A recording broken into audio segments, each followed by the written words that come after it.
are just completely, utterly spent.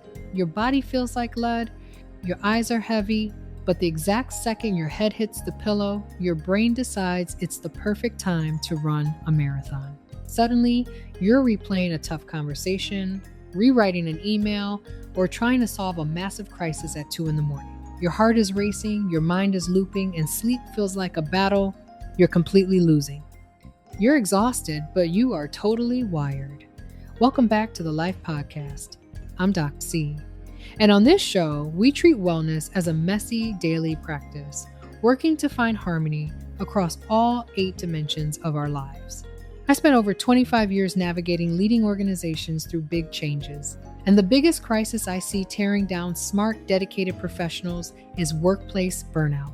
Even the World Health Organization classifies burnout as an official occupational phenomenon. It happens when chronic workplace stress isn't managed. And it shows up in 3 really specific ways: severe energy depletion, mental distance or cynicism, and a drop in your self-efficacy. Today, we're tackling that first piece, that bone-deep exhaustion, and how it completely hijacks your biology through something called Nocturnal Hypervigilance. We're going to look at the hard science of why your brain won't shut up at night, and more importantly, how we can use my Life Blueprint TM framework to finally get you the deep sleep you need to heal. Let's get into it. Let's start with the L in our blueprint: learn. We have to look at what's actually happening inside your body when you're staring at the ceiling in the middle of the night. When your job is stressful, whether it's high turnover, constant fires, or a heavy organizational culture, it takes a massive toll on you. To help you cope, your body stays in fight or flight mode all day, pumping out cortisol and adrenaline just so you can meet deadlines and handle the drama. But that stress doesn't just stop the moment you log off. Recent sleep research shows that chronic work stress completely messes up your sleep architecture by throwing your HPA axis, your body's central stress response system, totally out of whack. In a normal, healthy rhythm, your brain is supposed to ease off the gas as it gets closer to bedtime. It lowers your cortisol and releases a chemical called GABA, short for gamma aminobutyric acid, which acts like the biological brakes for your nervous system. It slows down neural firing so you can drift into deep restorative sleep.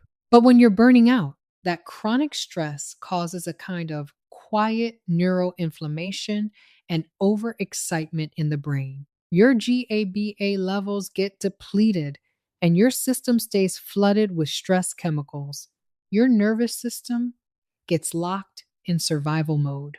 You're lying in a perfectly safe, comfortable bed, but your brain thinks there's a threat in the room, so it stays on guard duty.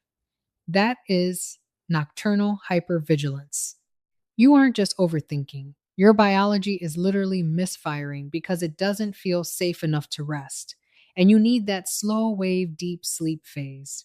That's when your brain activates its glymphatic system, its internal plumbing network, to literally shrink brain cells slightly and flush away the waste and neurotoxins that build up during the day. Without that deep clean, the exhaustion and mental fog just compound. You wake up running on empty, which makes the next workday feel even more stressful. It's a vicious cycle. This brings us to the I in the blueprint. Inspire. We really have to change how we look at rest, both for ourselves and in our workplaces.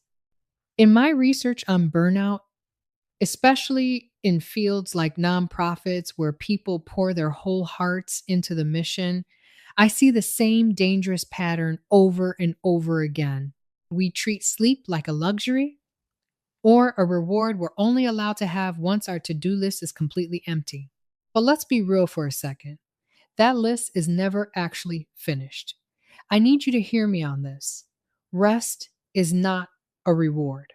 It is a biological requirement. You cannot out-hustle a stressed out nervous system. When you're dealing with hypervigilance, your body is begging for safety. Setting boundaries around your work isn't selfish. It's the only way to protect your physical and emotional health. Sustainable high performance is impossible without recovery. So, how do we fix it? Let's move to F for times, flourish times, and talk about how we can tell a racing brain that it's safe to drop its guard. We need to create a smooth transition between a chaotic workday and a quiet bedroom. Here are 3 practical, proven ways to calm your nervous system down. First, implement a psychological shutdown ritual. Because work and home life blur together so much these days, your brain needs a clear boundary. An hour before bed, close your laptop and put it away.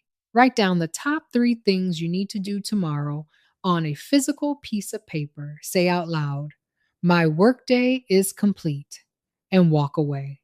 By putting it on paper, you're outsourcing that mental clutter so your brain doesn't feel the need to keep looping on it all night. Second, use somatic downregulation. You can't logically argue your way out of a physical stress response. If your body is stuck in overdrive, you have to talk to it through your biology. Try times, resonance, frequency, breathing. Inhale for 4 seconds and exhale slowly for 6 seconds. Doing this for just 5 minutes stimulates your vagus nerve, slows your heart rate, and signals safety to your amygdala, helping to restore that critical GABA balance you're missing. Third, protect your sleep environment. Your bedroom should only cue sleep, never stress. Keep the room cool, around 65 to 68 degrees, because your body temperature needs to drop to trigger deep sleep anyway. And please, banish work from the room entirely. No checking emails in bed. If your brain associates your mattress with anxiety of work updates, it will stay vigilant the moment you lie down. Overcoming this kind of nighttime anxiety takes time. If your nervous system has been running on stress and adrenaline for months or years, it's not going to completely reset in a single night just because you tried a new breathing exercise. It takes consistency for your body to trust that it's genuinely safe to relax. Evolving means sticking with these practices until they just become second nature. When you consistently protect your sleep, you start reversing that burnout cycle. Your energy comes back. Your emotional resilience returns and your productivity shoots up.